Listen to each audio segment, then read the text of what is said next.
Voilà, merci beaucoup, Madame Bigué Marcel Fall, de me passer la parole. Voilà, c'est bon. Voilà, je voudrais, Mesdames, Messieurs, vous souhaiter la bienvenue à cette cérémonie de présentation et de dédicace du roman de Madame Raby Seydou Diallo, intitulé Saison de femmes, et édité par l'Harmattan en mars 2023. Je suis particulièrement honoré que Madame Raby Seydou Diallo m'ait choisi comme modérateur. L'auteur et moi-même avons fait la faculté des sciences sociales de l'université Cheikh Anta Diop de Dakar et depuis 30 ans, nous ne nous sommes pas quittés. Je peux témoigner ici que son engagement pour les grandes et justes causes, notamment celle de la femme, ne date pas d'aujourd'hui. Les positions et les valeurs qu'elle défend, les remises en question et les ruptures auxquelles l'auteur nous invite ont toujours été les siennes. Madame Raby Seydou Diallo est non seulement engagée, mais elle est restée constante dans son engagement. Elle accorde une importance et de la valeur au sens et au symbole. J'en veux pour preuve la sortie de son roman le 8 mars, Journée internationale de la femme, organisée en hommage aux femmes grévistes russes de la cité de Saint-Pétersbourg en 2017, mais une journée internationale de la femme qui plus tard va saluer les efforts des femmes, mais des hommes aussi, pour exiger la réalisation des droits des femmes et leur participation au processus politique et économique. Le choix du mois d'octobre pour procéder à la cérémonie de présentation et de dédicace de son roman est également rempli de signification. En effet, c'est durant le mois d'octobre que beaucoup d'efforts sont déployés par la communauté internationale pour sensibiliser au dépistage du cancer du sein. Voilà quelques commentaires et réflexions que je voudrais porter sur l'auteur et sur son engagement sans réserve pour l'autonomisation des femmes. Madame Raby Seydou Diallo est une femme de son temps. Elle est également une femme à la hauteur de son temps. Au cours de cette cérémonie de présentation et de dédicace de son roman qui nous réunit aujourd'hui, nous aurons l'occasion d'écouter 4 grands panélistes que je vais présenter plus tard. Et après une animation culturelle, nous aurons aussi l'occasion d'écouter l'auteur qui a consacré du temps et de l'effort pour écrire et publier le roman qui nous vaut d'être tous présents ici à la maison de presse qui porte le nom de Babacar Touré. Feu Babacar Touré, tout comme l'auteur du roman, est diplômé de sociologie. Connaissant Madame Raby Seydou Diallo, je dirais aussi que le choix de ce lieu n'est pas fortuit. Cette occasion spéciale qu'elle nous donne en nous réunissant ici dans ce temple de la presse et de la démocratie fait naturellement penser à Babacar Touré, un grand monument de la presse sénégalaise. Que son âme repose en paix. Après la communication des panélistes et l'intermède musical, Madame Diallo partagera avec nous quelques réflexions sur son travail de recherche, les thèmes abordés dans le livre, les motivations derrière son écriture romanesque, les personnages qui composent aussi son œuvre littéraire. Présentant le premier roman de Madame Diallo, l'écrivain poète Amadou Eliman Kane dit ceci: l'auteur nous invite à explorer le théâtre de la vie des femmes dans la société sénégalaise contemporaine. Elle laisse entendre en toute liberté la voix des femmes avec une justesse qui s'appuie à la fois sur la tradition et sur l'évolution moderne. Elle brosse le portrait de plusieurs femmes liées par leur destin familial avec ses joies et ses épreuves. Fin de citation. Le public trouvera dans ces mots une réflexion brillamment menée par la critique littéraire et qui reflète parfaitement l'œuvre de Madame Raby Seydou Diallo. Après donc l'allocation de l'auteur, la parole sera donnée au public pour une séance de questions-réponses et de contributions sur les communications des panélistes et de l'auteur. J'invite les orateurs à faire preuve aussi de clarté et de concision au cours de leur intervention. Sans plus tarder, je vais introduire notre premier panéliste qui nous guidera à travers les pages captivantes de ce roman. Je vais donc passer la parole à Monsieur Oumar Seck Ndiaye. Une fois, il a été invité par une personne très riche qui voulait l'impressionner. Alors le gars là, dans sa grande villa, il dit oui, la villa là, elle coûte des centaines de millions, ma piscine, les tableaux que j'ai achetés. Alors Mamles écoutait assez tristement et les gens étaient surpris. Pourquoi devant tant de richesses, il était un peu sceptique. À la fin de la visite guidée, qui voulait l'impressionner, un monsieur l'approche et lui dit, mais monsieur Camara, pourquoi vous êtes triste comme ça? Il dit, non, je ne suis pas triste. Je suis désolé parce que dans cette grande maison, je n'ai pas vu un seul livre. C'est dire la place du livre dans sa vie. Il n'a pas vu tous les recettes. Tout ce qu'il a vu, tout ce qu'il cherchait dans la maison, ce n'est pas les tableaux, les piscines, il cherchait un seul livre qu'il n'a pas pu voir. Donc ça me permet d'entrer dans le vif.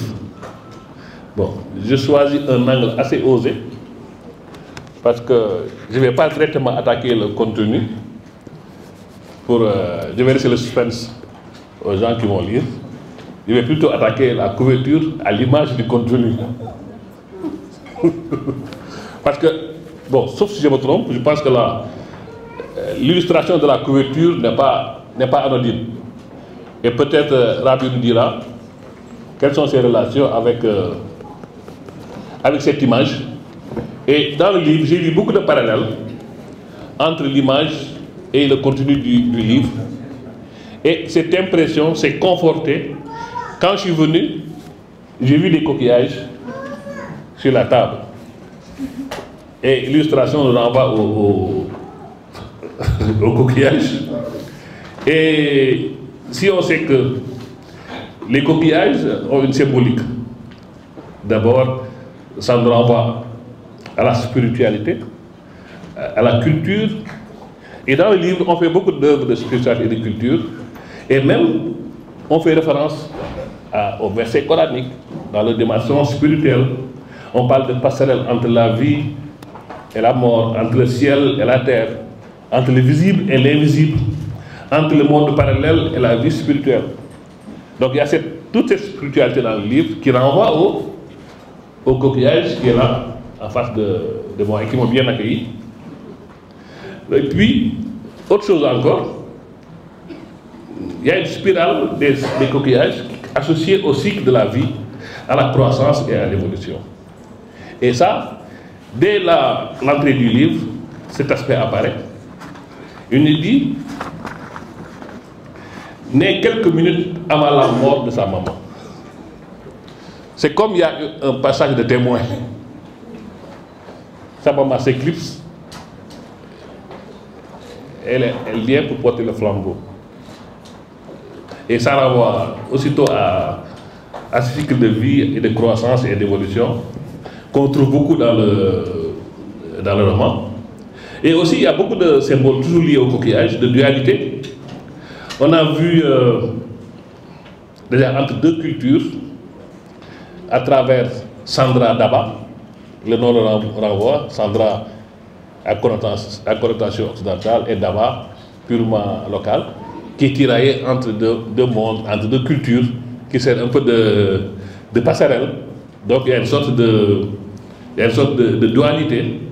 Il y a aussi une autre dualité entre les deux amoureux, Biran et Kouro.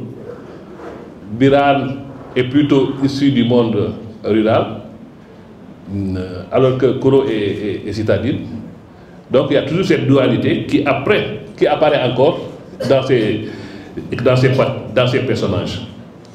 Et il y a aussi un autre aspect, toujours soulevé par les coquillages, c'est l'ouverture vers de nouvelles possibilités qu'offrent les coquillages.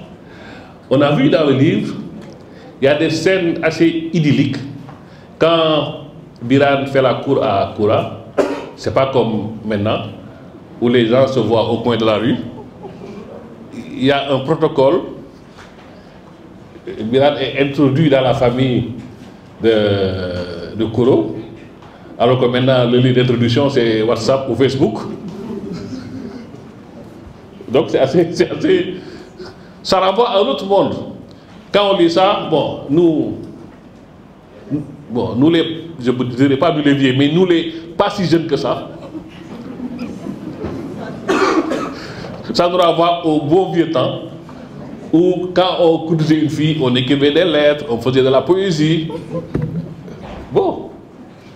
Et ce roman renvoie à ces deux aspects. Ce temps qu'on retrouve dévolu pour certains et qui suscite beaucoup de nostalgie chez d'autres. Et on a vu cette ouverture aussi. Et on a vu aussi le rôle des jeunes qui est souvent interpellé vers de nouvelles possibilités.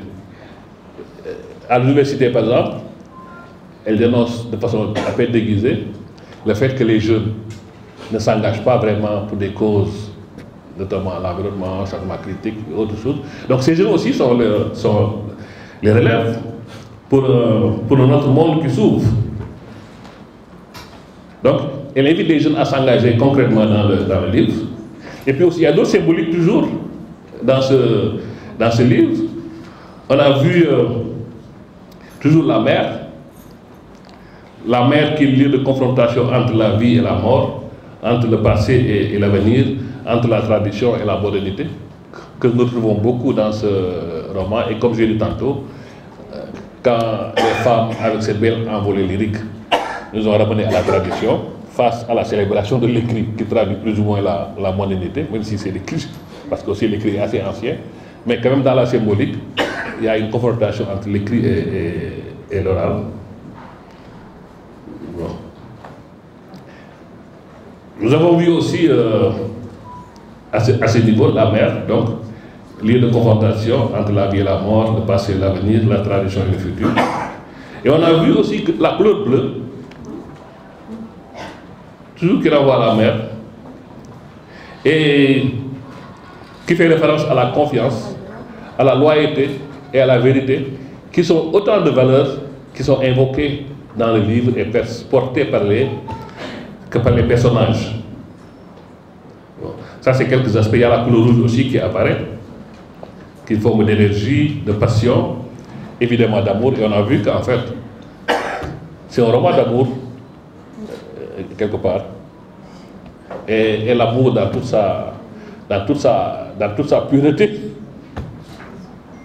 On ne peut pas ne pas l'évoquer. Mais l'auteur, fidèle à son habitude, n'a pas manqué de donner quelques coups de griffe aux hommes.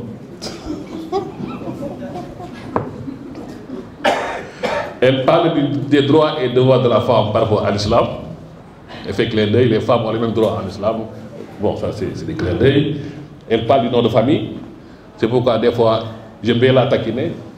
Je ne l'appelle pas Rabi Diallo, je l'appelle Rabi Kankan.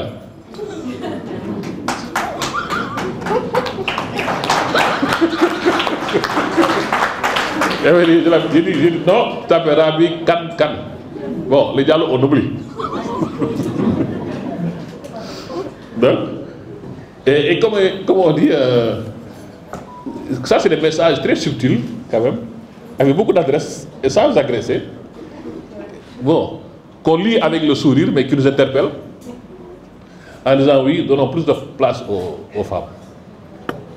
Bon. Donc on est dans le même combat. Donc ce livre aussi est traversé d'engagement. Quand on lit le livre, on voit un peu l'ombre de la sociologue dans la démarche explicative de certaines scènes, qui n'est pas dans le langage courant, c'est une explication vraiment scientifique, qui remonte à l'origine des choses. Et là, on voit que la sociologue est appuyée quelque part pour nous éclairer. Et c'est aussi une dimension pédagogique pour mieux clarifier une situation. Et comme je le disais à Colonel, bon, je pense que j'ai encore 15 minutes. 1 minute. 2 minutes. Vous voyez, moi je marche au diesel, je commence vraiment à m'installer confortablement. Il me dit qu'il y a 2 minutes, mais ok, c'est pour la bonne cause. Donc, il y a beaucoup de choses à dire. Donc c'est pourquoi moi j'ai préféré avoir cette approche un peu inhabituelle. Donc lire le livre à la lumière de l'image. Et je suis convaincu que ça cache quelque chose, cette image-là. Peut-être que Ravi va nous expliquer qu'est-ce que ça cache. Je suis curieux de savoir. Mais je suis prêt à mettre ma main au feu que ça cache une longue histoire qu'elle va nous dévoiler. Bon. J'ai été ravi de votre attention. Bon, même si je suis au regret de fermer le micro. Donc, je vous remercie. Merci, colonel. Voilà, je vous remercie, M. Marcel Ndiaye, de votre prise de parole. C'est résumé à un commentaire de la page de couverture. Et ma côté reviendra certainement nous aider à comprendre un peu le sens et la portée qu'elle donne à cette magnifique couverture. Vous êtes également revenu sur la dualité entre les personnages de son roman, sur la place des jeunes dans la société, notamment à l'université Cheikh Anta Diop. Et vous trouverez à la page, au chapitre 2 de la page 35, une belle prise de parole aussi de l'étudiant, du délégué syndical étudiant, donc qui est aussi un grand moment d'arrêt oratoire. Donc c'est juste pour vous conforter dans vos propos sur le sens et le rôle des jeunes dans notre société. Je vous remercie, M. Omar Seck Ndiaye. Je vais à présent passer le micro à Madame Diallo, Madame Fatou Kiné Dialloba, Madame Fatou Mata Dialloba, excusez-moi, Madame Fatimata Dialloba. Elle est franco-sénégalaise, née de parents enseignants d'origine peul. Elle a grandi à Dakar et effectué ses études de lettres classiques en France, à Poitiers et à Paris. Elle enseigne aujourd'hui le français et le latin au lycée français Jean Mermoz de Dakar. Auparavant, elle a enseigné pendant presque 2 décennies en banlieue parisienne avant de revenir au Sénégal. Madame Fatimata Diallo, Madame Fatimata Dialloba est également chroniqueuse littéraire pour une télévision sénégalaise. Elle écrit depuis toujours des poèmes, des nouvelles et des romans, dont les plus en vue sont Des cris sous la peau, publié en 2018 et puis réédité en 2022 par les éditions L'Harmattan. En 2022, elle a publié un roman, Rouge Silence, aux éditions L'Harmattan, qui est présenté comme la suite européenne de l'aventure africaine de sa première. L'œuvre littéraire de Madame Fatimata Dialloba plonge le lecteur dans le voyage intemporel en terre africaine.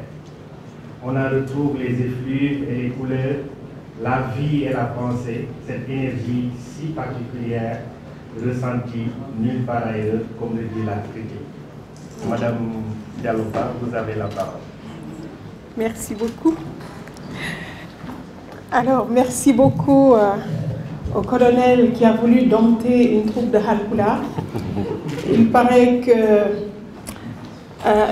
il s'est fixé comme mission de nous dompter. On va voir à la fin qui domptera qui. En tout cas, je suis ravie de voir cette salle remplie de connaissances, de parents, de gens venus de loin, que je salue. Timaken, bonjour. Binette, tout le monde. Bon, je ne vais pas citer tout le monde, je citerai juste celui qui est devant moi, Eliman, qui est mon petit frère. Je citerai également le général Dia, qui est là. Tous les artistes présents. Aoulou bébé, on faut salmini, on faut et une boum et attendez.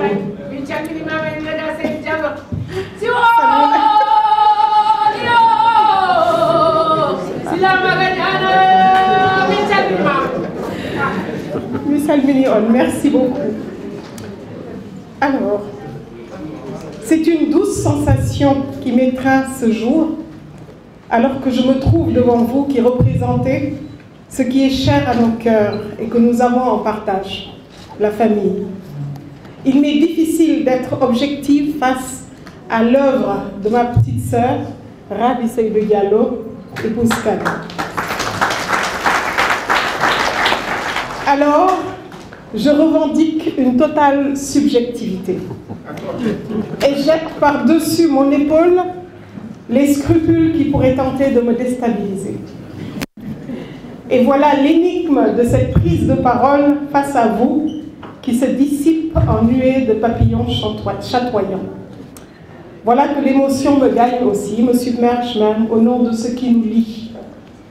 Voilà que la mémoire, Mnémosine, mère des muses, à la belle chevelure, vient à mon oreille me glisser les mots de l'amour et de la sororité. Elle vous bat, maman et toi, Rabi, car elle, c'est de 9 filles qu'elle accoucha. Les 9 muses, toutes exceptionnelles, présidant entre autres à l'histoire, à l'épopée, à l'astronomie, à l'éloquence. Autant dire à ce que l'humanité s'est créée de plus beau, la culture et l'art. Si Mnémosine vient chatouiller ma mémoire, c'est parce que ton roman, Saison de femmes, lui a grandement facilité l'accès. Accès au temps passé, à la fois joyeux et douloureux, accès au cycle tragique de l'humain, mais accès également à l'espoir, qui jamais ne trahit. Dans la théogonie, Hésiode dit, c'est en Pierrick unis aux chroniques de leur père, les enfanta Mnémosine, reine des coteaux d'Éleuthère, pour être l'oubli des malheurs, la trêve aux soucis. Quand vint la fin d'une année et le retour des saisons, elle enfanta 9 filles au cœur pareil, qui n'ont en leur poitrine souci que de chant et gardent leur âme libre de chagrin. Les grâces et désirs près d'elles ont leur séjour. Notre Mnémosine à nous, c'est notre maman, Khady Niang Diallo. Et notre Zos à nous, c'est Papa Seydou Diallo.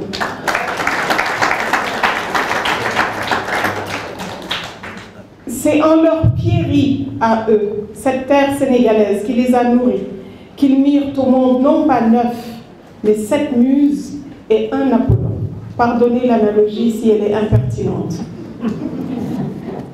Il se trouve que ces saisons de femmes invitent à la légèreté, à l'amour et à l'humour, plus qu'à la tristesse ou au registre tragique ou pathétique.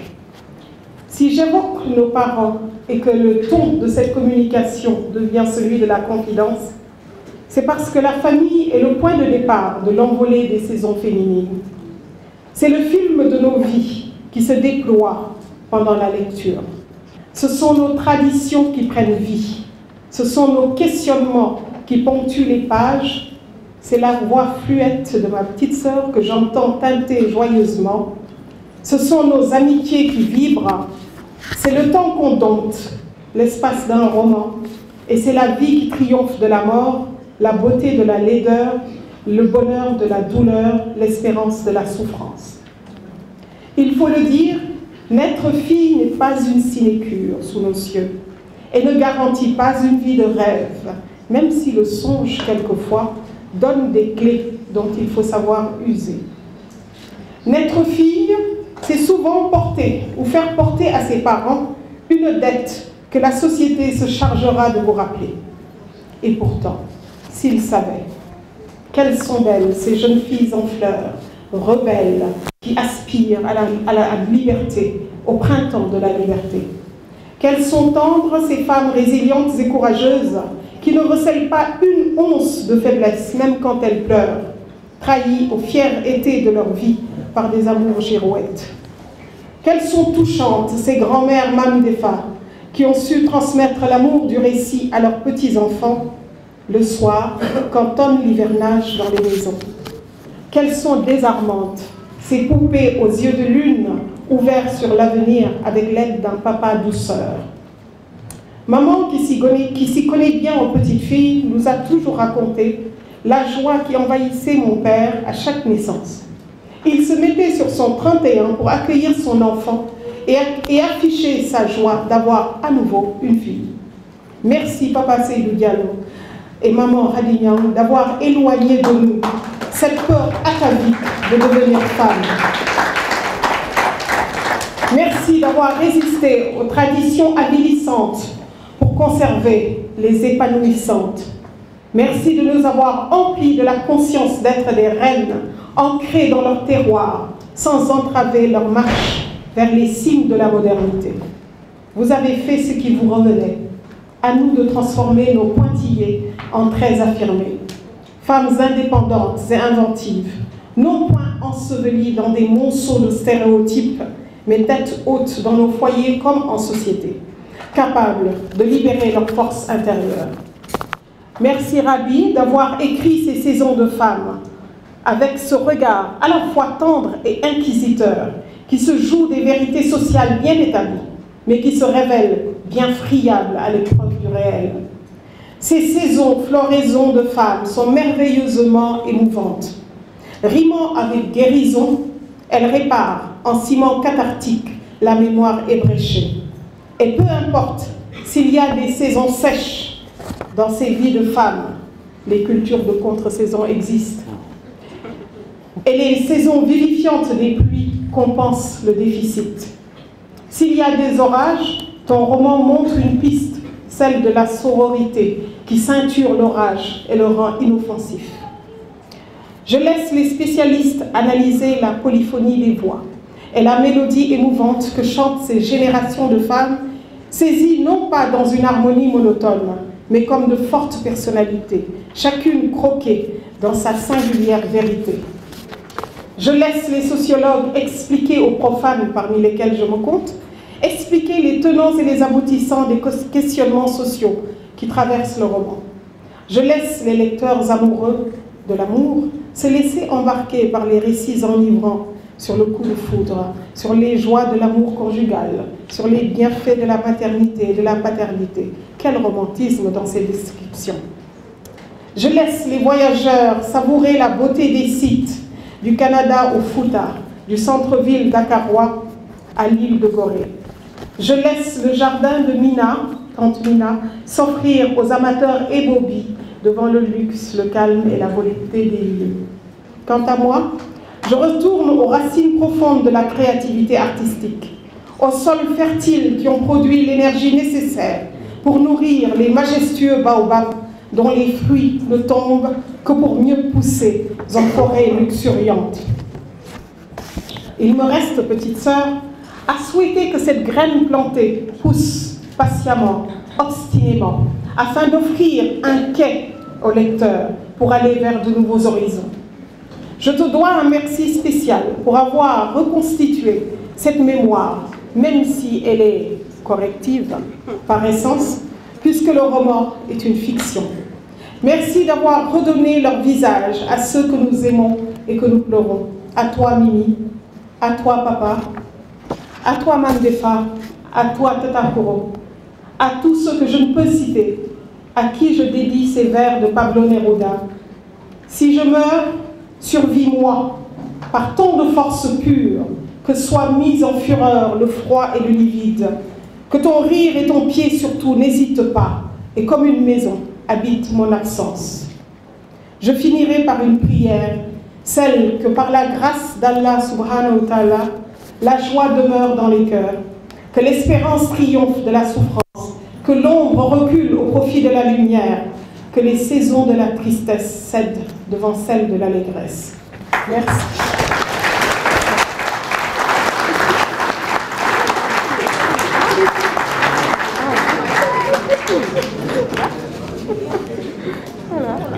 Je remercie Mme Fatimata Diallo-Ba et je constate avec tout le public que les envolées et les constructions littéraires gracieuses sont la chose du monde la mieux partagée chez les gens. En tout cas, félicitations.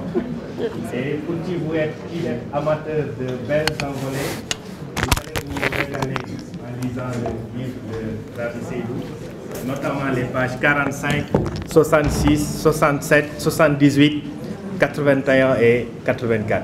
Je m'en arrête là. Merci beaucoup, Madame Fatimata. Vous venez de nous faire l'éloge de la famille, l'éloge aussi de l'amour et de la sagesse. Merci en tout cas pour ce beau moment. Le sociologue Edgar Morin, qui fête aujourd'hui ses 103 ans, disait que nous vivons une époque chronométrée et il nous fallait un peu plus de vie poétisée. Et vous venez justement de nous offrir un bon moment. Merci encore pour votre brillante intervention. Nous allons maintenant passer la parole à un socio-anthropologue, Monsieur Pape Ngor Sarr Sadio. Monsieur Pape Ngor Sarr Sadio est un socio-anthropologue en poste à l'université du Sine Saloum, El Hadj Ibrahima Niass. Il est enseignant-chercheur et co-animateur du laboratoire Genre et Inclusion sociale. Il est l'auteur de plusieurs publications scientifiques et de contributions dans la presse nationale et internationale. Monsieur Sadio porte un intérêt tout particulier sur les questions d'autonomisation des femmes et des jeunes dans la perspective d'un développement durable. Avant de lui passer la parole, je voudrais saluer la présence de M. Baydi Ali, président du Conseil national du patronat, qui nous a fait l'honneur et le plaisir de prendre part à cette cérémonie. Je voudrais saluer aussi, c'est d'ailleurs une hérésie pour moi, colonel, de ne pas mentionner mon général, tous mes devoirs, mon général, le général Dia, ici présent, que nous saluons au passage. Merci beaucoup, mon général. Sans plus tarder, nous allons passer la parole à M. Pape Ngor Sarr Sadio. M. Sadio, vous avez la parole. Merci, M. Cissé.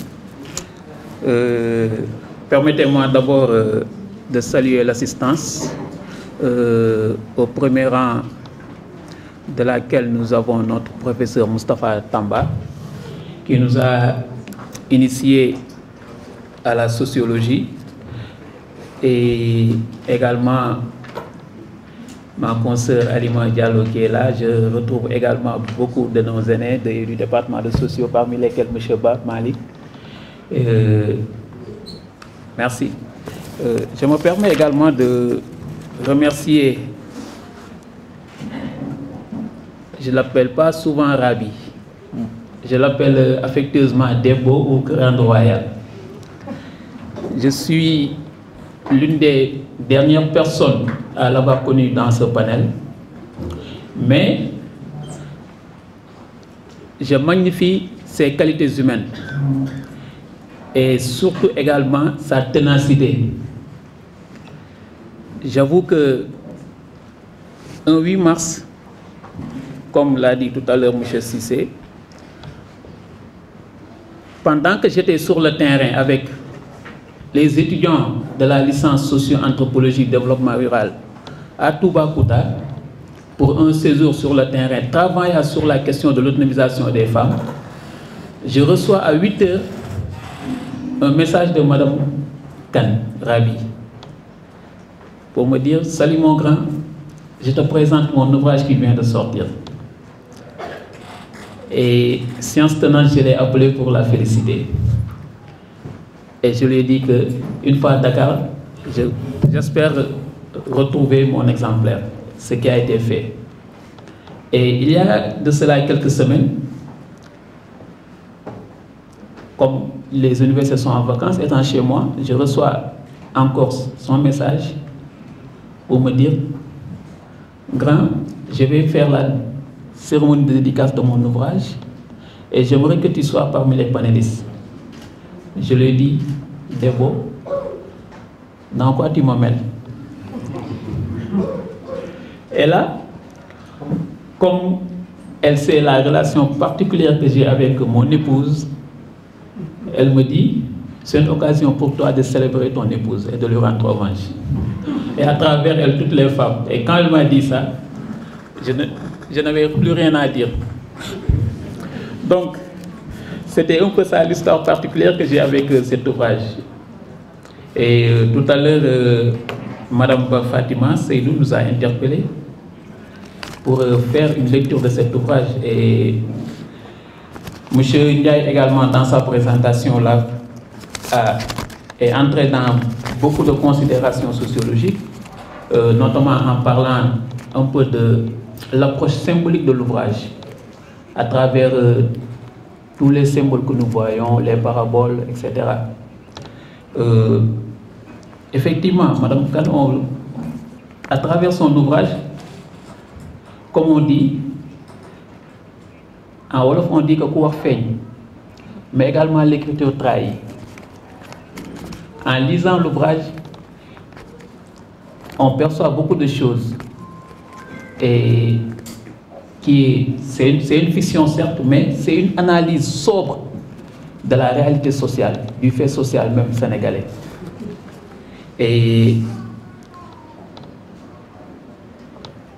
dès les premières pages, on voit que c'est l'œuvre d'une sociologue. C'est une sociologue qui écrit. Et on voit que dans son ouvrage, elle rend hommage au département de sociologie en citant Pali, Boubacar Ly. Et ça montre également la sincérité qu'elle a dans les amitiés. Et tout à l'heure, M. vous l'avez dit, c'est une amitié qui dure de 30 ans et elle est comme ça. Et dans Saison de femmes, qu'est-ce qu'on voit? Dès les premières pages, on voit qu'effectivement, Rabi est dans les symboles.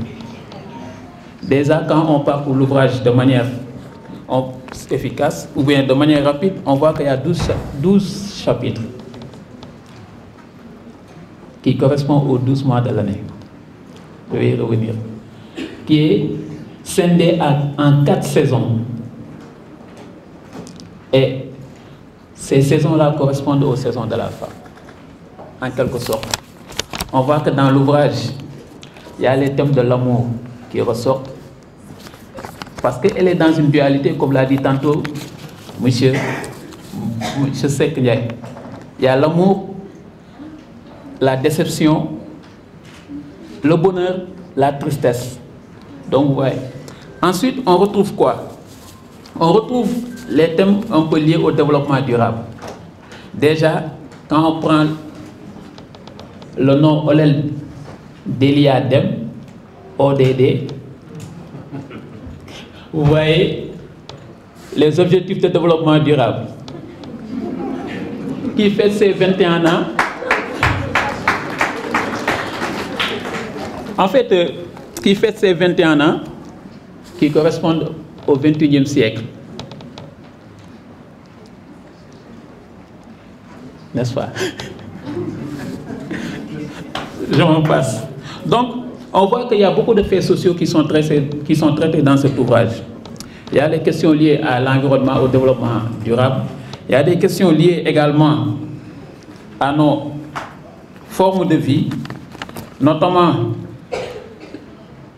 la cohésion sociale à travers le dîner du Saint-Sylvestre. On voit que déjà dans ce dîner-là, il y a une composition interethnique incroyable. Il y a les Halpulaar, il y a les Sérères, il y a les Diola, il y a les Wolof. Et à travers cela, qu'est-ce qu'on voit? On voit qu'elle a les ficelles du métier. Pour reprendre Howard Becker. Et tout à l'heure, M. Cissé, en donnant la présentation de l'ouvrage fait par professeur Abdoulaye Iliman Kane, en parlant de théâtre de femmes, on voit que Raoui est dans une approche interactionniste, notamment symbolique. Ce rapport que l'individu a avec ses semblables, mais que l'individu a également avec son environnement. Et là, on le voit à travers plusieurs scènes qui sont relatées dans cet ouvrage. On voit également des thématiques liées à la relation ville-campagne. Biran qui vient de la campagne, Kouro qui est de la ville, mais qui ont pu se retrouver, mais également la famille de Kouro qui est une famille ouverte. En fait, on voit ici une approche dynamique. Une approche dynamique parce qu'on est dans cette dualité tradition-modernité, où parfois la tradition prend le dessus, mais est toujours rattrapée. En fait, la modernité prend le dessus, mais est toujours rattrapée par la tradition. Ça également, on le dit à travers l'ouvrage. Mais, étant une femme engagée, ça on ne le dira jamais, c'est tout le monde la connaît, ça, je l'ai dit tantôt, son engagement, parce qu'on s'est connus dans ce cadre-là. On s'est connus dans le cadre de l'engagement pour l'autonomisation des femmes.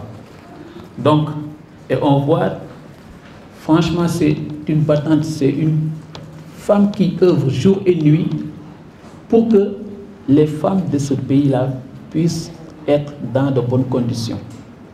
Ça, je peux en témoigner.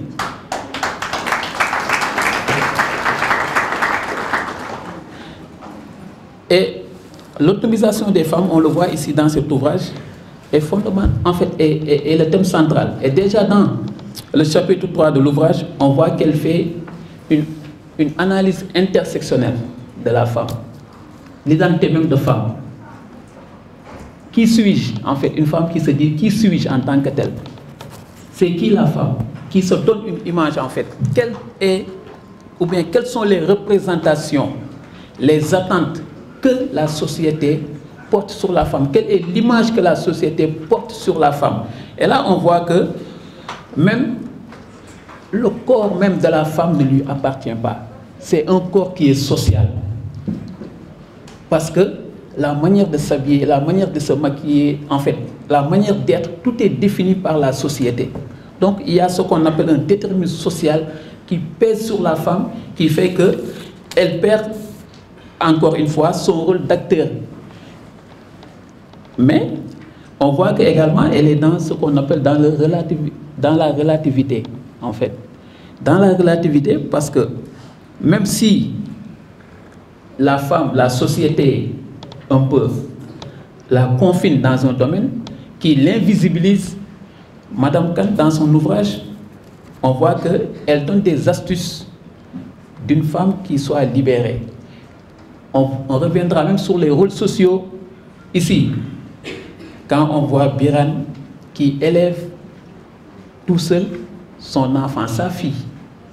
Alors qu'on sait que dans nos sociétés, dans la division sociale même du travail, l'éducation des enfants, notamment des filles, incombe à leur mère. Et là, on voit ici Biran, un homme qui a su prendre soin de son bébé, l'a élevé et qui a pu grandir et un peu est dans la réussite, en fait, est en train de réussir sa vie. Donc, ça, c'est également pour montrer également le rôle un peu des hommes. Mais toujours dans ces rapports sociaux, on va voir également les relations femmes-femmes. À travers le Djorare lors du mariage de Kouro. Souvent, on dit que dans les rapports de domination, excusez-moi d'être provocateur, mais bon, en fait, je ne devrais même pas m'excuser parce que aussi la sociologie dérange en quelque sorte. Quand on ne dérange pas, on ne fait pas de la sociologie. Parce que, en fait, on rend visible parfois ce qui est invisible. Et dans le Djorare, en fait, qui est un peu le Djokalante dans les cérémonies, on voit cette forme de domination-là, des femmes sur les femmes. La famille du mari, à qui on donne une épouse, et ensuite qui est comblée de cadeaux. C'est une forme de domination, en fait, des femmes sur des femmes. Donc, on voit que mais c'est la société, en fait, qui le veut ainsi et qui perdure. C'est des choses qui sont là. Le thème de l'héritage, je ne vais pas y revenir, ça a été déjà dit. Vous interrogez également dans cet ouvrage-là le code de la famille, sur le nom de famille, le nom que l'enfant doit porter. Est-ce que l'enfant est obligé de porter le nom de son papa? Ou bien est-ce que l'épouse est obligée de porter le nom de son mari? Donc c'est un thème qu'elle pose ici dans cet ouvrage et qui mérite notre attention.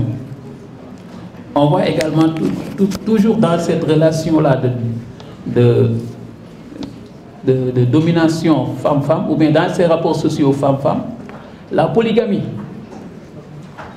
La polygamie. Binta, qui était dans un couple stable, qui un bon jour est confrontée à une coépouse, à la polygamie, et qu'il a mal vécu et qui était obligé même de divorcer de son mari. Donc vous voyez un peu ça également, c'est des formes de domination que des femmes, ou bien dans les rapports sociaux, même femmes-femmes, qui sont là, qui sont des formes de violence, qui sont là. Mais ce qui... Elle termine son ouvrage en fait, sous de bons auspices, à travers la naissance des jumeaux et la résolution même qu'on reprend pour éduquer ses enfants à être des enfants qui s'inscrivent dans la modernité, dans laquelle il n'y aura pas un peu ces rapports sociaux inégaux entre l'homme et la femme. Et ça, on voit que c'est l'autre penchant de Rabi qui parle, à savoir la communication pour le changement social, où elle est dans un processus de déconstruction des normes sociales pour en fait faire émerger en fait de nouvelles normes sociales qui feront que les hommes et les femmes vivront de manière égale et équitable dans nos sociétés. Voici un peu de manière ramassée ce que j'ai noté dans cet ouvrage, qu'on trouve du plaisir à lire, parce que, comme je l'ai dit, en lisant cet ouvrage-là, qui est une fiction, on retrouve également l'auteur et toutes ses qualités qu'on lui connaît. Encore une fois, merci Madame Kane de nous avoir offert cet ouvrage-là. Et comme l'a dit quelqu'un ici tout à l'heure, on en attend d'autres. Et parce que vous-même, vous avez inauguré la saison, et tout le monde sait que la saison n'est pas qu'une. La saison n'est pas qu'une. Donc déjà, sous nos tropiques, on a 4 saisons, on connaît les 4 saisons, mais maintenant on va passer aux saisons, en fait des saisons aux mensualités. Donc pour vous dire qu'on attend beaucoup de vous, et merci encore.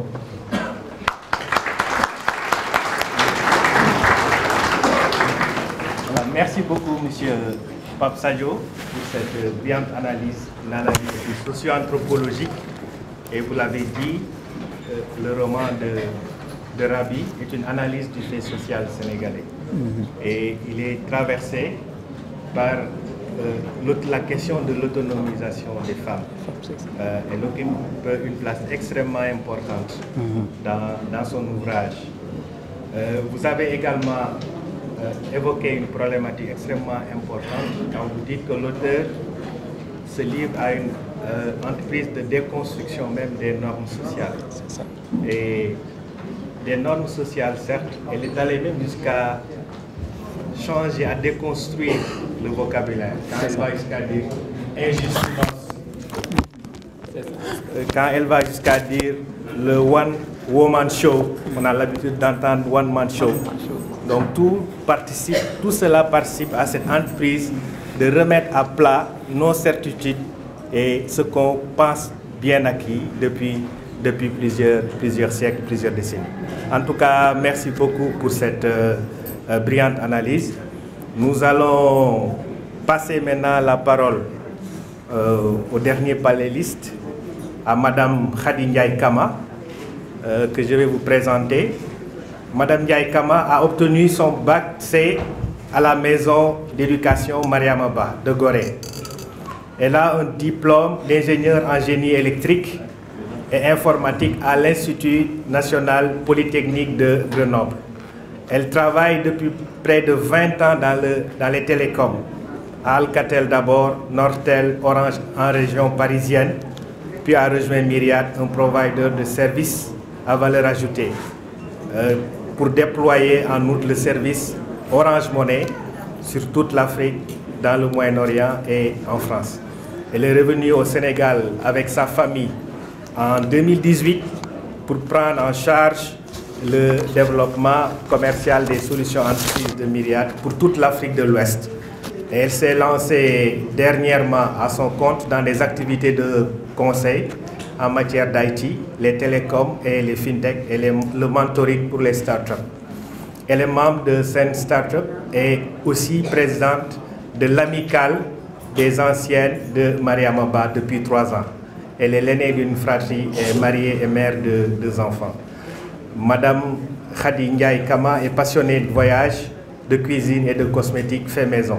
Elle aime lire, écrire et anime un blog où elle parle plus en détail de son parcours et de son quotidien. Au passage, nous saluons la présence massive des élèves de Mariama Ba que j'ai vu tout à l'heure. Merci beaucoup d'être là. Le proviseur est ici aussi, et le censeur aussi est avec nous cet après-midi. Merci beaucoup, Madame le proviseur, le censeur. Voilà, je voudrais saluer aussi la présence de Monsieur le ministre Khalidou Diallo, ancien ministre de l'Éducation nationale, qui vient de nous rejoindre. Monsieur le ministre, merci beaucoup d'être avec nous ce soir. Et sans plus tarder, nous allons passer la parole à Madame Ndiaye Kama pour son allocution, sa communication. Vous avez la parole. Merci beaucoup, Monsieur Cissé, Colonel Cissé, pardon. Je commencerai du coup par dire je suis honorée d'être là, honorée que ma grande sœur m'invite à ce panel pour parler de son livre. Évidemment, bonjour à tout le monde et kudos, comme on dit, donc évidemment aux élèves de la maison du lycée d'excellence Mariama Ba maintenant, de tout le staff qui est là aujourd'hui, des anciens professeurs qui nous ont aussi encadrés, de l'ancienne censeur. Donc voilà, c'est la grande famille de la MEMBA, comme on l'appelle, qui est là aujourd'hui. Donc merci à tous et à toutes d'être là. Je commencerai par dire que je suis peut-être l'intruse de ce panel, parce que moi je ne suis ni journaliste, ni écrivaine, ni sociologue. Je suis simplement une passionnée de lecture et d'écriture. Et une passionnée des femmes dans toute sa symbolique. Madame Kama, excusez-moi d'interrompre votre communication. On a une petite urgence avec le parking en bas. La voiture avec la matricule AA037, une Ford berline noire. Il paraît qu'il y a quelqu'un qui voudrait sortir et vous barrer la route. Est-ce que vous pouvez simplement aller arranger ça avec lui, s'il vous plaît?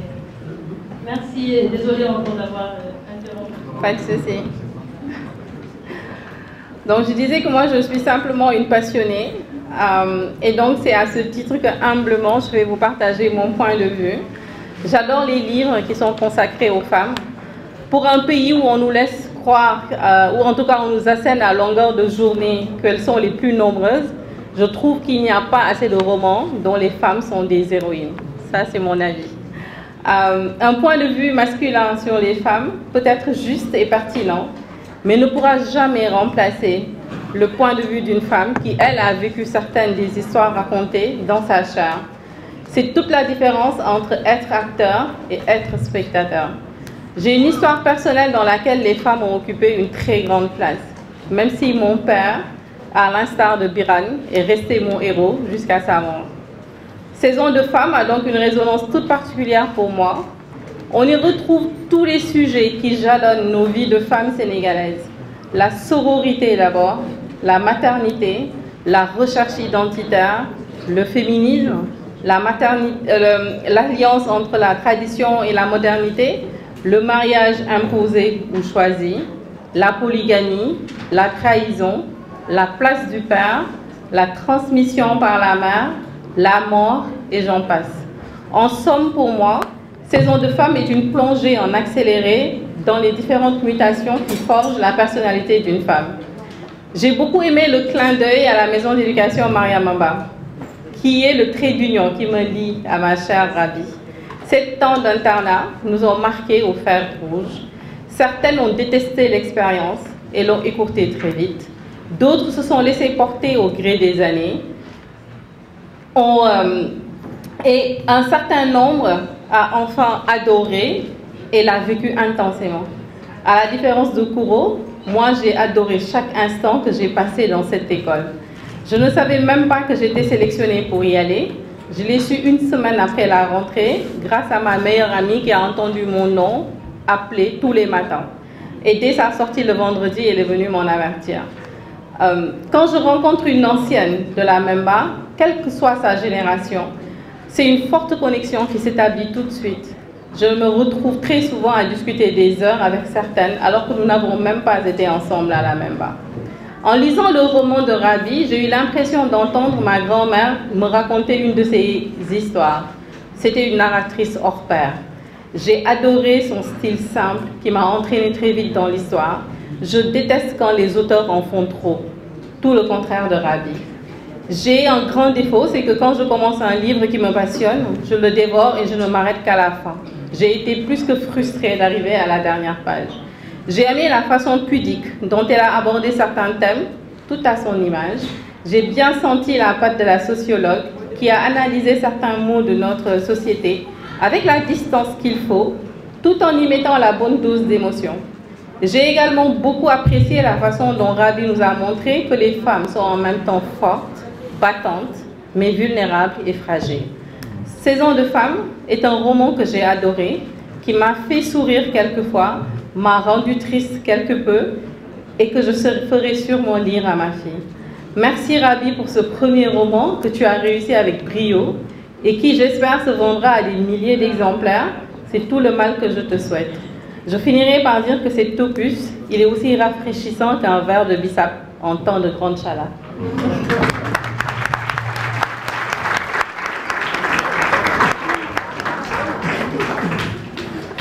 Merci beaucoup, Madame la Présidente. Je voudrais aussi saluer la présence de M. Pape Samba Kane. Comme c'est le spécialiste de la communication, n'est-ce pas, M. Sekniaï, je ne peux pas ne pas faire référence à Harald Laswell, Harald Dwight Laswell, dans sa théorie du modèle de processus communicatif. Mais rapidement, je vais aller vers nos propres sources référentielles. Poulard, de l'esthétique Poulard, ce qu'on appelle le bodhihala, c'est-à-dire que les sanglots du dire, la parole qui pleure quand elle n'est pas dite par celle qui doit la dire légitimement, à l'endroit qu'il faut le dire et à la personne qui la mérite. C'est pour cela que je tenais à aujourd'hui vous parler de Rabi. Vous la présentez telle que vous ne la connaissez pas, certainement.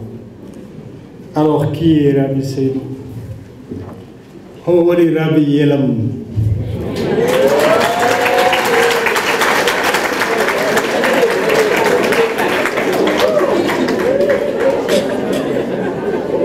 Fille de la grande royale Hadid Debbo Kangé, et bien sûr de Seydou Eliman le Guelwaar. Bien née et bien enveloppée, elle se fait toujours remarquer partout où elle passe. Pas comme Attila, qui détruit partout où elle passe, mais elle sème tout ce qu'il y a comme providence partout où elle se passe. Par le temps, je me suis souvenu des années plus tard que la jeune fille de Mariamaba que j'avais remarquée dans un studio, une salle comme ça à la RTS, il y a longtemps, où on jouait l'émission Génie en herbe, et celle-là même qui, 10 ans plus tard, allait devenir mon épouse. Les premiers contacts virtuels ne présageaient en rien d'un destin commun, parce que par la suite, Rabi s'est retrouvé au pays de l'érable, où elle poursuivait des études en communication. Mais entre-temps, on a quand même fait aussi les bancs. On a été initié par Derkiem et les autres pères de la sociologie, Boubacarli, qui a été aussi mon prof d'épistémologie, et tant d'autres qui faisaient la navette entre Dakar et Saint-Louis, parce que moi j'étais plutôt à Saint-Louis, elle à Dakar. Mais n'empêche, on ne s'est pas croisé pendant ces 4 années de sociologie. C'est donc bien plus tard, oui, j'ai connu Rabi à la magie donc naissante des réseaux sociaux, à l'époque, à la fin du siècle dernier. Alors, l'aimant mystérieux qu'elle porte en elle n'avait pas pu nous raccourcir la distance de plus de 7000 km qui nous séparaient.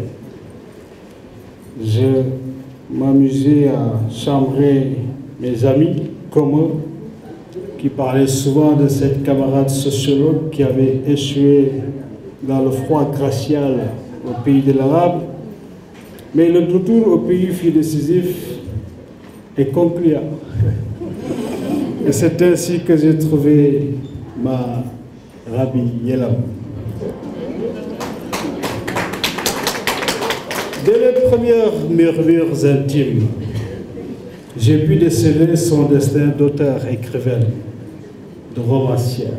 Ah oui, je vais l'avouer aujourd'hui.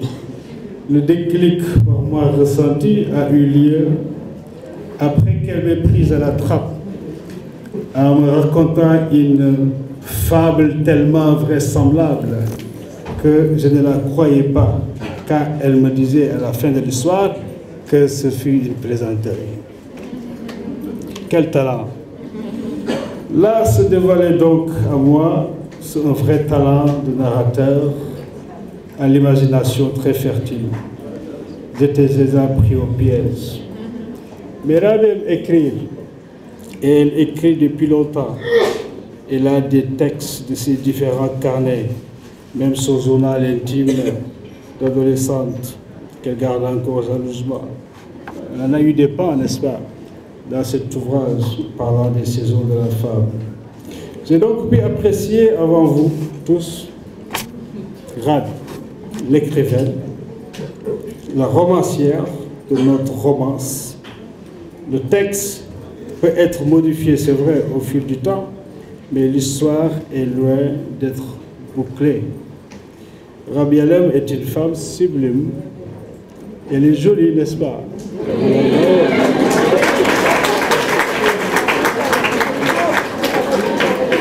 Mais elle est surtout belle dans l'âme. Ça, vous pourriez tous le dire. Mais ce que vous ne pouvez pas dire, et que je vais être le seul privilégié par Allah subhanahu wa ta'ala de pouvoir le faire, c'est qu'elle est une merveilleuse épouse.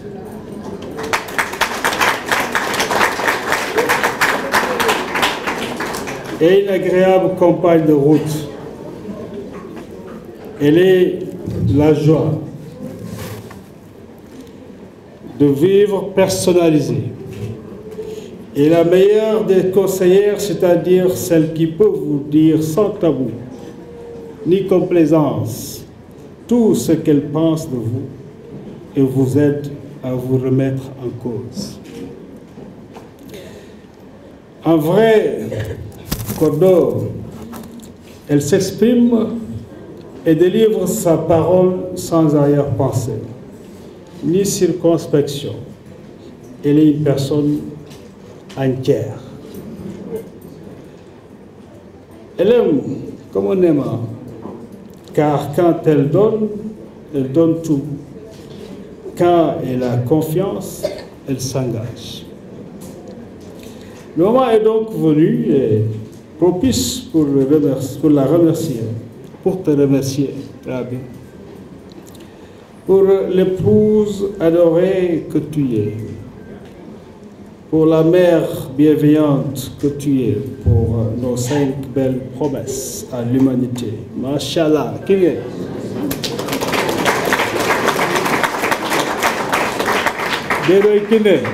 J'ai dit Mashallah. Mashallah,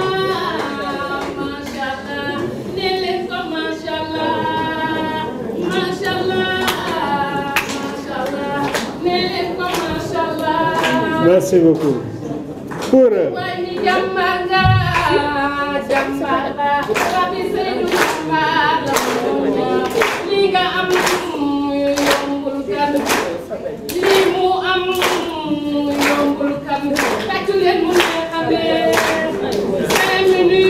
après je me présente. 5 minutes après je me présente. Je suis invitée comme professeur de ce jour. Ouais, je suis grande meilleure. Ouais, Jambarla, Rabi Seydou Jambarla, Machallah, Machallah. Yamna comme ça, Machallah, assure.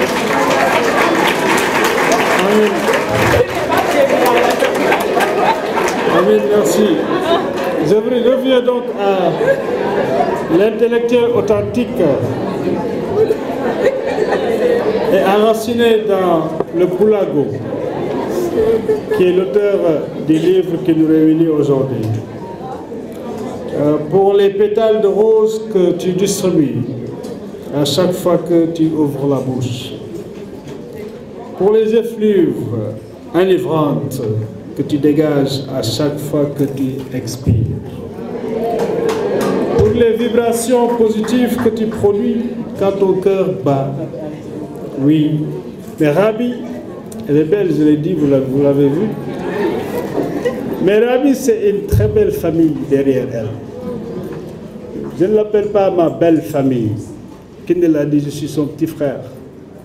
Pour Dede Seydou Diallo, qu'Allah honore son âme et qu'il regrette même d'être resté dans cette vie longtemps à cause de ce que Dieu lui réserve comme récompense là où il est. Je n'étais pas un beau fils. Et il était content, tout comme mon défunt père aussi, que notre rencontre avec Rabi réunisse encore de nouveau 2 familles qui se connaissaient très longtemps. Parce que nos 2 parents ont fait leur jeunesse à Thiès, à Grand Thiès. Et pour dire que je n'étais pas dans cette famille, je ne suis pas un bon frère, notre mariage qui va avoir 20 ans déjà en janvier prochain, Inch'Allah, nous avions dans nos plans décidé de le célébrer avant fin 2003. Mais c'est mon père qui a décidé de la date du mariage lui-même, pour vous dire que ce n'était pas une relation de famille et de belles familles. Mais cette belle famille autour de Rabi, elles sont là. Des dames, des grandes dames, chacune d'entre elles. Vous en avez vu Guinée, Fatimata qui a pris la parole, Alimatou, Aïssatou, Rokhia, faut regretter Mariam, pensez plus à elle, Habibatou. Toutes ces grandes dames qui sont avec Rabi, qui vivent une, disons, histoire de fin, mais aussi qui sont accompagnés par un homme spécial aussi, je le plains souvent, Amadou, mais parce qu'il est là avec sa sagesse pour encadrer ses filles.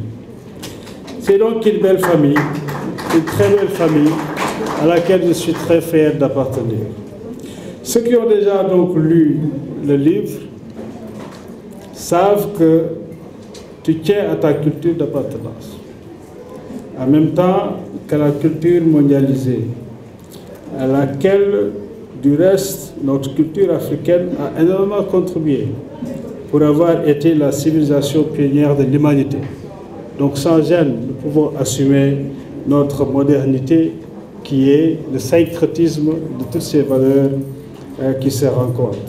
La modernité donc congruente suppose, comme tu l'as si bien dit, et a conseillé à notre fille Fatimata, des racines bien enfuies, mais aussi des ailes, pas comme les ailes de Icare, que le soleil peut défaire, mais les ailes des avions qui permettent de faire le tour du monde et de le découvrir. Rabi est donc écrivain engagé, écologiste, vous le verrez, et défenseur des droits des femmes. Que dis-je? Défenseur des droits de la mère et de l'humanité tout court.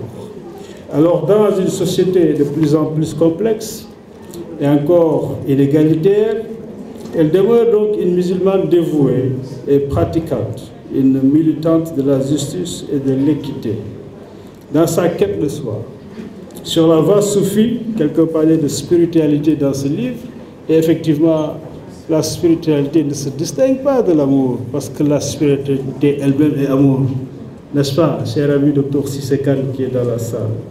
Donc sur la voie soufie, à l'instar de son homonyme Rabia al-Adawiya, elle réussit à rester une femme brillante, forte et libre, mais avec l'humilité nécessaire qui lui permet d'être aussi une épouse, une épaule solide pour moi. Elle a clairement compris qu'entre l'épouse et l'époux, Allah subhanahu wa ta'ala a prescrit la complémentarité et non la concurrence sociale.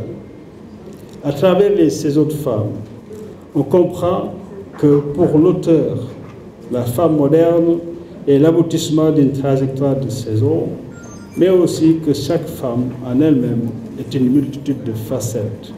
Oui, vous l'avez cité, Colonel Cissé, mon cousin est très émérite poète, écrivain Amadou Eliman Kane, parce qu'il fait autorité dans le domaine, a fait cette brillante note de lecture de Saison de femmes, dans laquelle il résume en ces termes que c'est une composition romanesque, hétéroclite et surprenante.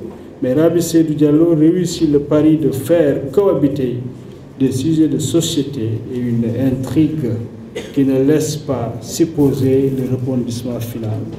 C'est ça le talent. Je n'en dirai pas plus pour ne pas spolier le film, comme diraient les filles, quoique Aïcha ou Amina sont à côté. Et donc, également pour ne pas fâcher l'éditeur qui veut bien vendre des milliers d'exemplaires.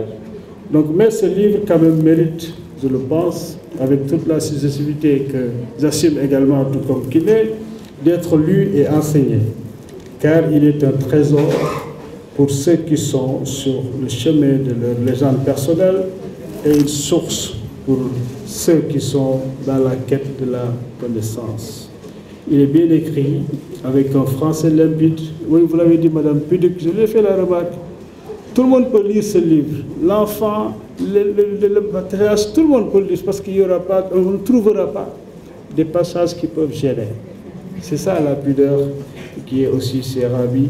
Il est donc bien écrit, avec français limpide et riche en vocabulaire et peut-être lu par tous les lecteurs de tous les âges. Je vous laisse donc apprécier et partager. Maintenant, écoutons la sainte du jour, la sainte de tous mes jours. Je vous remercie de votre attention.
Madame Guiguet Marcel qui a un peu donné une entorse au protocole.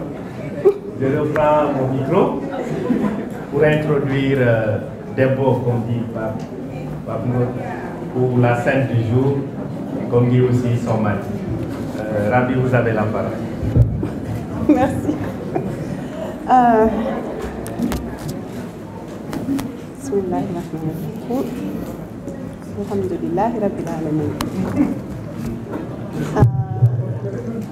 Merci beaucoup à chacun et chacune d'entre vous dans cette pièce. Ceux et celles qui sont venus avec moi, à ceux-là, je présente mes plates excuses, parce que même si c'est inexcusable, Et à ceux aussi qui ont fait le déplacement la semaine dernière, alors que j'avais bien écrit le 28 octobre, et que je n'ai pas ménagé, même hier, dans mon statut du vendredi. Non seulement je vous présente mes excuses pour avoir fait le déplacement la semaine dernière, mais aussi de vous avoir fait passer pour des serrères qui ne lisent pas. Voilà. Cela dit, bien sûr, je remercie Allah subhanahu wa ta'ala de m'avoir fait naître dans une famille qui est belle à tout point de vue.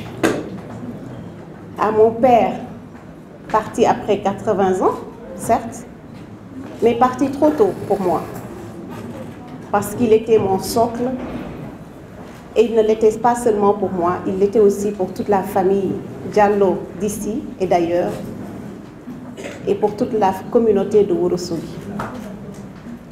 Je remercie aussi ma maman, Hadignan, ou Aminata Defa, c'est selon qu'on la présente par son papa ou par sa maman. Elle est Hadi, elle est Aminata, mais elle est la maman, elle est Nénoï. À elle, toute ma gratitude et toute mon affection, indéfectible. Merci, bien entendu, à ma famille, mes grandes sœurs qui sont là, à mon grand frère, qui occupe l'autre bout. J'en occupe le dernier, le meilleur. Il a commencé, j'ai fermé la boucle. Et peut-être c'est pour cela que nos relations sont toujours très intéressantes. Merci aux époux et épouses de mes frères et sœurs. Pensée pieuse également, bien sûr, à Maïram, qui n'est pas dans la salle, mais qui est avec moi. C'est son dernier cadeau, le dernier cadeau qu'elle m'a offert. Et il me fallait bien porter quelqu'un qui puisse aller, une tenue qui puisse aller avec ce sautoir. Donc je me suis permis un beau décolleté. Merci à Madame Diatta. Je commencerai par Madame Diatta. Madame Diatta, qui est le censeur, qui a été le censeur de la maison d'éducation Mariamaba, et qui a vu en moi une sociologue alors que je ne savais même pas ce que ça voulait dire être sociologue. Je voulais faire droit, je voulais défendre la veuve et l'orphelin. Elle m'a dit, ma petite fille, si vous voulez faire droit, ce ne sera pas à Dakar. Si vous voulez rester à Dakar alors que tous vos camarades cherchent à partir en France ou à l'extérieur, vous allez faire sociologie. Je lui ai dit, mais je ne sais pas ce que ça veut dire, la sociologie. Il n'y a aucun sociologue dans mon entourage. Et elle m'a dit, faites-moi confiance. Je lui ai fait confiance. Je suis allée en sociologie et je n'ai pas regretté de lui avoir fait confiance. Merci beaucoup, Madame Diatta. Je lui ai rendu hommage aussi dans le livre parce que, pour la petite histoire, je suis allée à Mariamaba très fière, comme tout le monde. Je ne savais pas ce que ça voulait dire, mais puisque tout le monde était content que je sois orientée à Mariamaba, j'étais contente aussi et fière.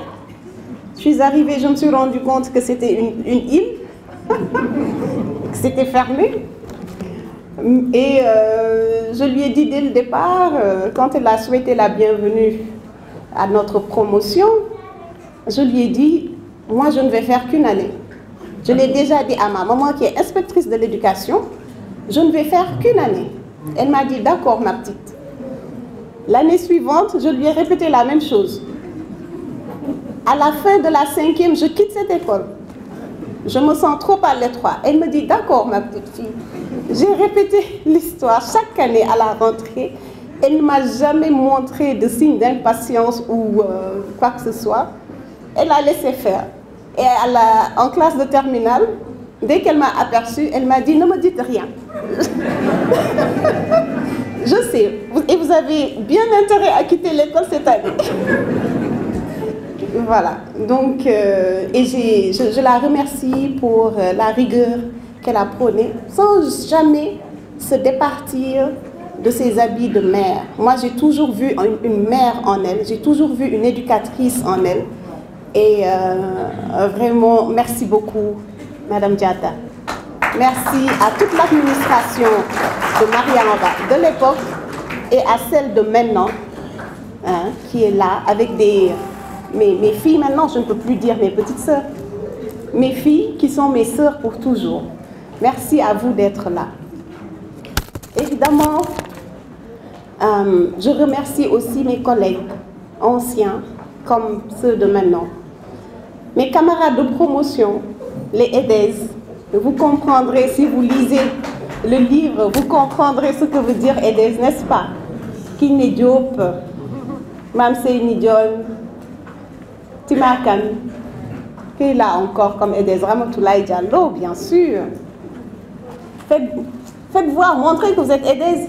C'est une Boutouré. Merci, merci à vous. Merci, professeur Tamba, d'avoir fait le déplacement. Je sais que vous habitez loin et je sais que vous ne vous déplacez pas souvent. Merci beaucoup pour votre affection au département de sociologie et pour votre rigueur aussi. Parce que vous m'avez appris la méthodologie en sociologie et à ne pas laisser le subjectif prendre le dessus sur l'objectif. Je le retiendrai toujours. Vous avez dit en sociologie, la sociologie c'est une science.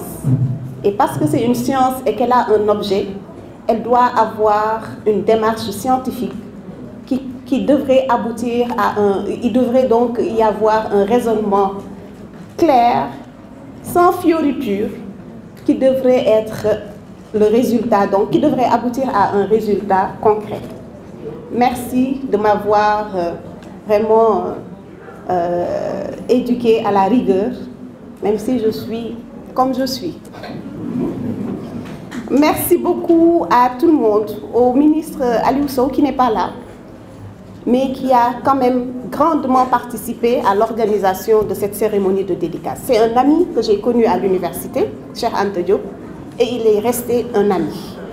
Il a beau être ministre, Aliou Sow a toujours été un ami sur qui je peux compter et je témoigne de mon affection ici aussi devant tout le monde.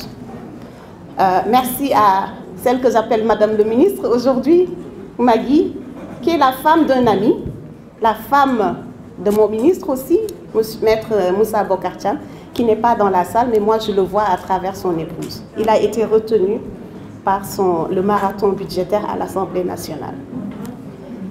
Merci à ma Marie Sow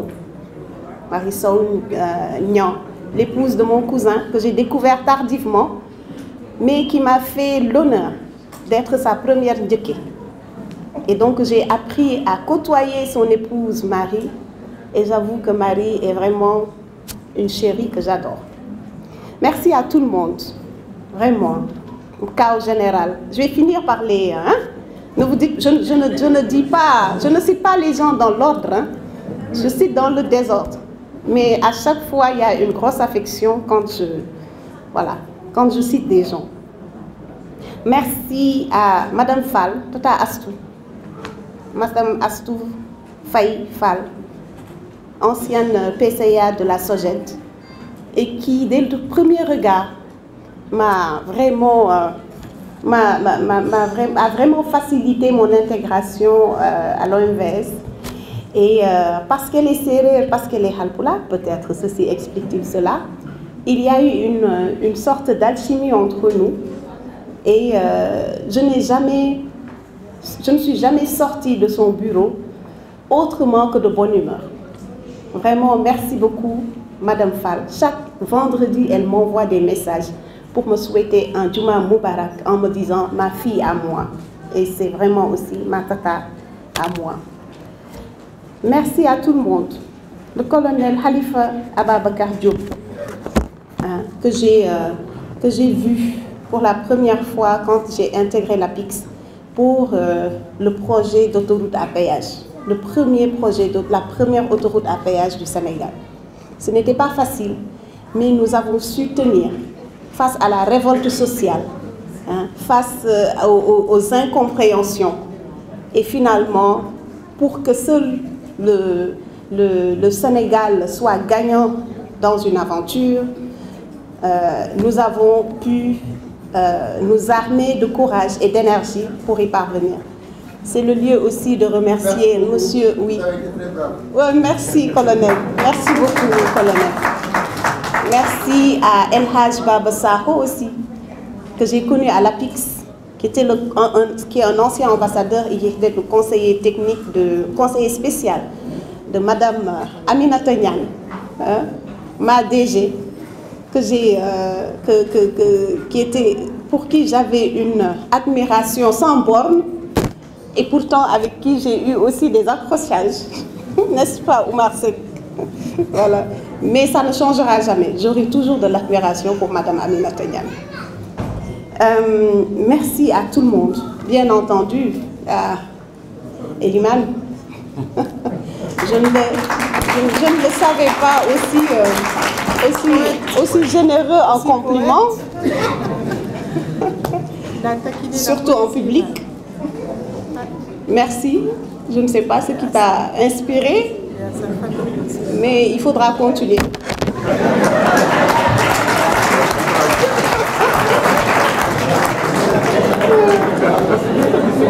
Merci. En tout cas, ouais. Merci à tout le monde. Oui, bien sûr, à ses sœurs, ses frères, ses amis, que j'ai adoptés depuis le début et pour qui j'aurai également une affection éternelle. Merci aux panélistes. Aucun des panélistes n'a été choisi au hasard. Aucun des panélistes n'a été choisi au hasard. Que ce soit Oumar Seck Ndiaye, comme je l'ai dit, qui est d'une extrême bienveillance. Que ce soit Pape Ngor Sadio, un jeune frère que j'ai connu dans le cadre des projets santé financés par la Banque mondiale. Il est du côté de la Banque mondiale, je le rappelle. Je le dis en passant.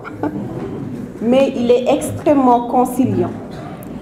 Hadi, c'est ma petite sœur. La petite sœur que j'ai eue à Mariamaba et qui est restée d'une constance incroyable. Hadi, elle est douce, elle est pertinente, elle est toujours souriante, elle est affectueuse et elle est extrêmement brillante. Vraiment, Hadi, j'attends ton livre avec impatience. Et j'aurais bien voulu que ta fille connaisse aussi au moins une de mes filles, parce que ce que tu as écrit pour l'aîné, je suis encore sous le charme de ces belles lignes écrites à ta fille qui s'envolait pour de nouveaux horizons universitaires. Évidemment, c'est pas seulement ma soeur, c'est ma maman aussi. Pour qui me connaît. Sur les papiers, elle s'appelle Fatimata aussi, mais comme je l'ai dit, vous l'avez compris, chez nous, on peut avoir un prénom du côté du père et un autre du côté de la mère. Elle, sa chance, c'est que les deux, en fait, se marient bien. Tout le monde pense que Kiné, c'est Fat Kiné. Je comprends donc le lapsus du colonel tout à l'heure. Mais en fait, Kiné, ça n'a rien à voir avec la Fatimata, qui est le prénom donné par mon père. Et Kiné, c'est le prénom que ma maman a donné à son ami, Tata Kiné Diagne, paix à son âme. Et voilà, pour nous, elle est Kiné. Pour mon père et sa famille, elle est Fatimata. Et pour moi particulièrement, au-delà de la sœur, comme je l'ai dit, de la grande sœur, elle est mon mentor. Elle est aussi ma petite maman. Pour la petite histoire encore, ça fait beaucoup de petites histoires. Je suis allée, oui Alpha, je ne t'ai pas oublié. Pour la petite histoire, je suis allée à l'école en classe de CI et on m'a demandé comment s'appelait ma maman. Évidemment, j'ai pensé que c'était Fatou Kiné, j'ai dit Kiné Diallo. Après, on me dit, mais non, c'est la fille de l'inspectrice Hadignan Diallo. Et donc, je suis rentrée à la maison et j'ai dit à ma maman, donc c'est toi ma maman. Tellement, c'était elle qui s'occupait de moi. C'était Kiné qui m'habillait. C'était Kiné qui me tressait. C'était Kiné qui me mettait des chouchous. C'était Kiné qui allait m'acheter des habits au marché Castor. Et c'était Kiné qui me trimballait partout avec son amie Marie-Hélène. Voilà. Merci. Merci aussi d'avoir été là pour mes enfants. Pour chacune de mes filles, Kiné a été une grand-mère. Bah oui. Pas trop tôt. N'est-ce pas? Et une amie aussi. Alors, merci beaucoup à la famille notamment Kane élargie. Je vois Issa Kane, hein, qui a tenu à venir. Alpha, je ne t'oublie pas. Alpha Dia, qui est un cousin, qui est le fils de mon oncle général, mais qui est aussi mon ami, avec qui j'ai grandi, et qui est revenu d'entre les morts il y a quelques mois. Merci Marie, la solaire, la magicienne. Merci à tout le monde. Hein? Colonel, est-ce que je devrais dire colonel? Merci à Tidjane, avec J, je le revendique. Merci à Tidjane Sissé, qui est un ami de longue date. Comme je l'ai dit, je n'ai choisi personne au hasard. C'est un ami de longue date, depuis la première année de sociologie, et c'est un esprit brillant, en plus d'avoir l'esprit de famille, mais vraiment comme je les aime. Moi, j'aime les gens qui aiment leur famille. Et parce que ce sont des personnes qui sont généreuses avec tout le monde. Et Tidjane est de ces personnes-là, de ces belles âmes-là, qu'il faut avoir avec soi. Voilà, vraiment. Merci. Donc, alors, j'espère avoir remercié tout le monde. Bien sûr, je ne vais pas terminer. Baïdi est là. Baïdi, aïe. Hein? Celui qui a toujours dit un sociologue qui n'écrit pas, ce n'est pas un sociologue. Ne me fatigue pas. Eh bien, maintenant que j'ai écrit, est-ce que je peux dire que je suis sociologue? Voilà. Merci d'être aussi mon ami. Vraiment. Lorsque je vais chez lui ou chez Babacar, hein, ou chez tous mes beaux-frères, je suis à l'aise. Moi, je me mets à l'aise partout où je vais. Et jusqu'à ce qu'on me montre que je ne suis pas la bienvenue. Donc heureusement qu'il ne m'a jamais montré que je n'étais pas la bienvenue chez lui. Ni aucun de mes beaux-frères. Vraiment, je rends hommage à tout le monde. Babacar Ba, merci. Franchement, c'est le beau-frère de rêve qu'on a eu en 1990. Est-ce que je peux dévoiler mon âge? Lorsque j'avais encore 15 ans. Et qui est resté égal à lui-même. Toujours accueillant. Et toujours extrêmement chaleureux. Merci. Merci, Monsieur Sarr, de EasyX. Alors, bien sûr, je regrette l'absence de Maître Alioune Badara Cissé, qui a été mon mentor. J'aime à dire qu'il a été mon mentor et qu'il le restera aussi. Parce que des qualités humaines exceptionnelles qui ont fait de cet homme un homme d'État, pour moi, le rendent immortel. Et il aura à jamais, il aura toujours ma gratitude. Je me sens extrêmement bénie de l'avoir croisé durant mon chemin de vie. Et je suis bénie d'avoir connu sa famille, sa femme et ses enfants, les sœurs de sa femme, le frère de son épouse, Pape Ndao, qui n'a pas pu venir et qui est vraiment, comme je le dis, le seul vrai pape pour moi. Il a 70 ans passés et il me plaît de l'appeler mon ami, mon pape, parce que j'apprends toujours avec lui et je suis extrêmement reconnaissante envers cette famille-là. Merci de m'avoir fait l'honneur de faire de moi la coordonnatrice de la cérémonie d'hommage qui lui a été dédiée il y a déjà presque 2 ans. Pour revenir très brièvement à la motivation ou aux diverses motivations qui m'ont permis d'écrire ce premier roman, alors je dirais que c'est d'abord, comme vous l'avez compris, parce que j'ai été très longue là-dessus sur les remerciements, parce que je viens d'une cellule familiale qui a certaines valeurs, qui a des valeurs sûres, qui doivent être véhiculées. Je suis passée par une école qui est, à mon avis, un creuset d'excellence, c'est vrai, mais aussi de bonne manière. Celles qui permettent aux filles de bien s'intégrer dans la société sénégalaise, mais aussi d'être à l'aise dans tout milieu intellectuel. Nous ne sommes pas des filles impressionnables et nous avons aussi nous avons notre caractère à chaque fois, mais nous resterons toujours des sœurs sensibles à la cause des femmes, des filles et des femmes qui sont engagées pour le développement de notre pays. Donc il me fallait écrire sur Mariama Ba, sur l'école Mariama Ba. Il me fallait écrire sur ma famille. Il me fallait parler de mon parcours de vie, même si une grande journaliste, Moni Grégoire, avait dit d'une expérience personnelle, on n'a pas le droit de tirer grand-chose. Mais moi, je dis non. Je dis non parce qu'en chaque femme réside l'ensemble des femmes. C'est ça notre lot. Nous avons un destin commun, les femmes. Ce n'est pas difficile à comprendre si l'on sait que lorsque l'on est femme, ça devient un long parcours de combattant pour devenir une femme épanouie, sous nos cieux.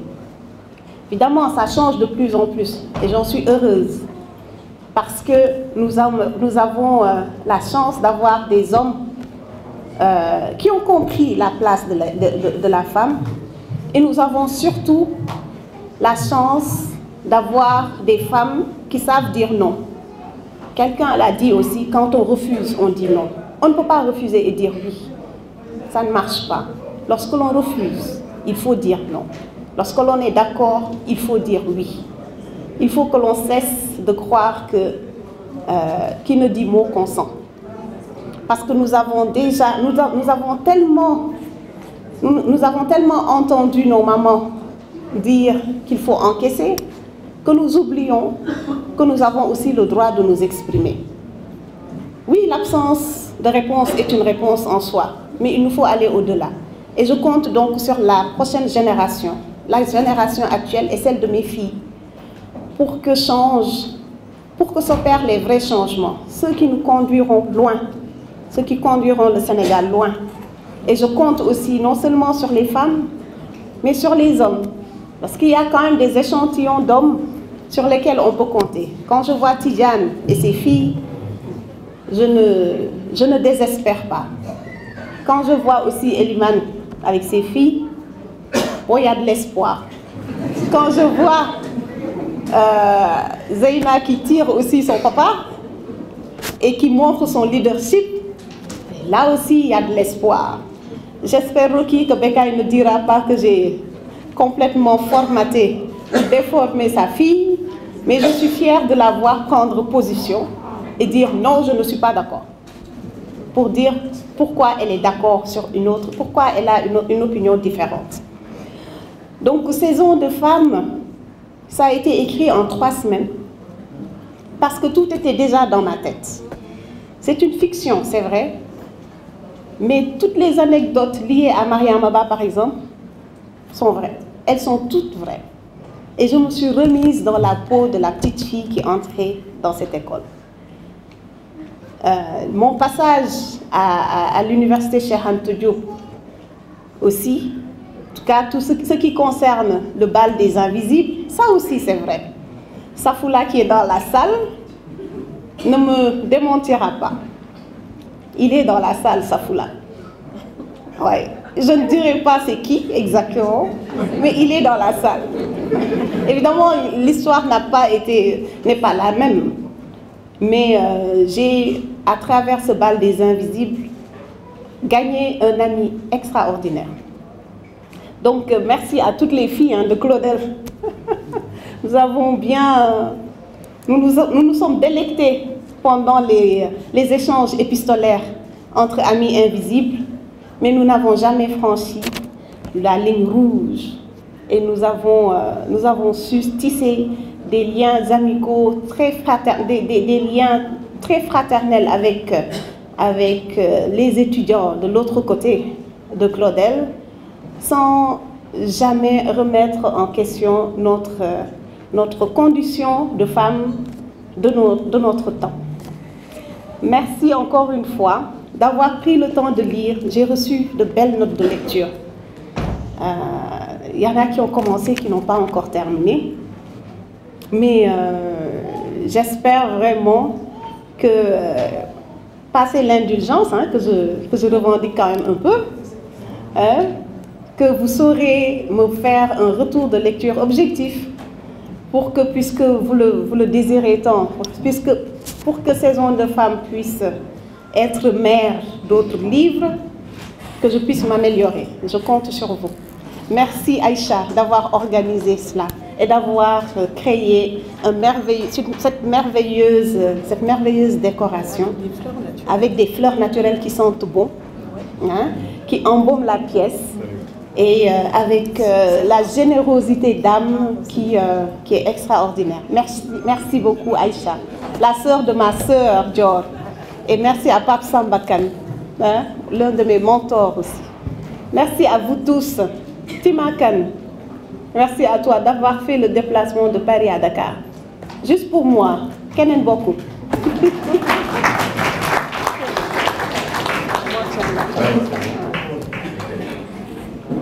Merci à l'éditeur. Vient de nous rejoindre. Merci à l'éditeur de m'avoir fait confiance et de n'avoir jamais perdu patience. À chaque fois que je disais, mais je vois encore une coquille. Il dit non, il n'y a pas de problème. Lui ne s'énervait jamais. Même quand j'appelais énervé, il ne s'énervait pas. Monsieur Diallo, c'est parce qu'il est Diallo aussi, certainement. Et donc, après, il me permettait de faire baisser ma tension un peu et de lui dire calmement quelles sont les corrections que j'aurais voulu voir avant la prochaine parution. Merci, Monsieur Diallo, et à toute votre équipe. Merci.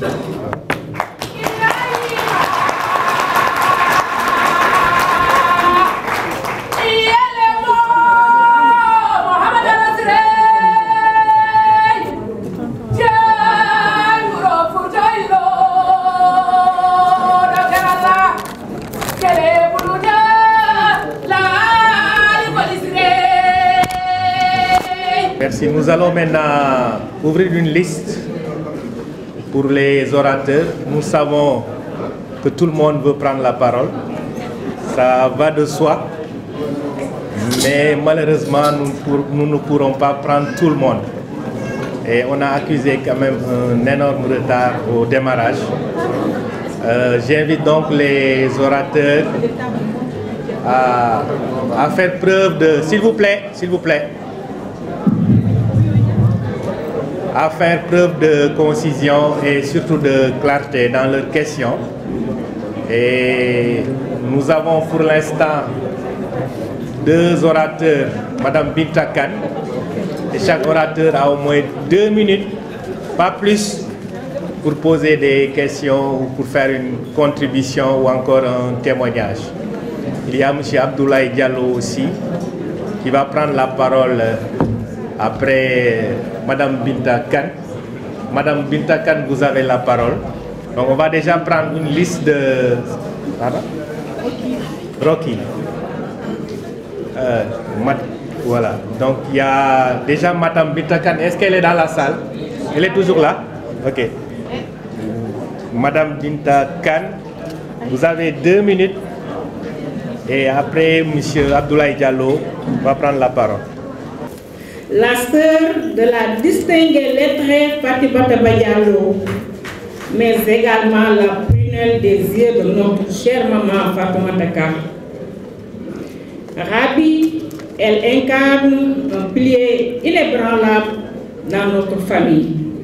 Pour dire simplement, elle est une fierté. Nous, présents comme absents, souhaitons un franc succès à ce livre aujourd'hui présenté par une écrivaine engagée pour les causes féminines qui sont celles de l'humanité tout court. Je vous remercie par faute de temps. Merci beaucoup. Je vous donne ce cadeau à Madame Kanrabi Diallo.